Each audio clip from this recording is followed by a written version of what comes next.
Hi PTA, thanks so much for taking the time to watch this video. I'm really sorry I couldn't be there in person to deliver this presentation. My name's Simon, I'm an ISB alumni, and I'm currently the writer-in-residence at ISB. I'm asking for funds for the printing costs of issue 1 of InkBeat Futures. InkBeat Futures will be a journal of writing and art in Chinese and in English by elementary and middle school students in Beijing. The reason I want to do InkBeat Futures is because I want to inspire students to write. The first thing I want to show you is a poem by Emily O. Emily O is a 5th grader at ISB, and ever since I did my first workshop in her classroom, she hasn't stopped writing. Her teacher has shown me her poetry from the day that I did my workshop until now, and it's improved dramatically. Students like Emily O are the reason that I want to do this journal. I think that literature, writing are really important for so many reasons. The first is self-expression. I think that students need an outlet to express themselves. It's so important for their personal development, but also for their academic development. The second reason is creativity. Creativity is at the core of creative writing, and creativity is necessary in all kinds of careers. For students to be successful in the future, they need to be creative. And a creative writing journal will inspire students to do just that.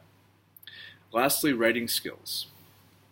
By writing, by communicating with editors, by going through first, second, third drafts, students' writing skills will improve dramatically. I've seen it myself in the classroom, and the InkBeat Futures journal will just give students more motivation and more reason to work hard at their writing. I currently edit a youth journal for 14 to 19-year-olds in China and abroad, and some of the things that I love about that youth journal that I also want to bring to InkBeat Futures are community and learning. After every issue of InkBeat Futures, we'll have a release party, like the one that we have with the InkBeat Youth Journal, and that will bring students together from around Beijing to do readings, to do interactive workshops and other fun events that will be at the International School of Beijing, hosted and organized by ISP students. The second thing is learning. This journal, I think, has so much potential to help kids learn through creative writing. With the InkBeat Youth Journal, with the teenagers that I work with, I see them go from being not interested in writing to very, very passionate about writing. And that's what I hope that InkBeat Futures will do. InkBeat Futures will also engage high school students by asking them to edit and to work closely with their younger peers to help them develop writing. So it has learning potentials for elementary, middle school, and high school students.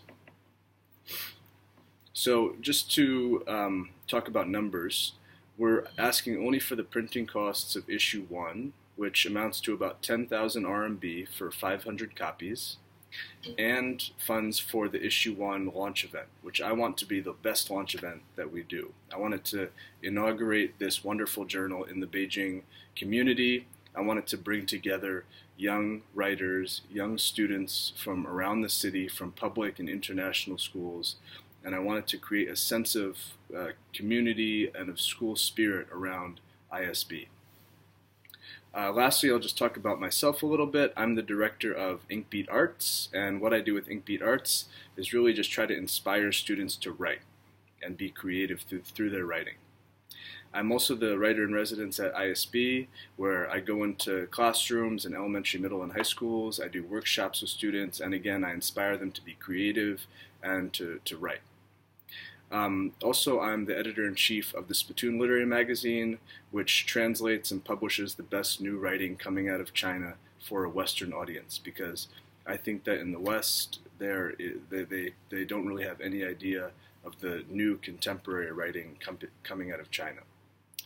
Thanks so much for your time, PTA, and I'm happy to answer any of your questions when I'm back in Beijing tomorrow.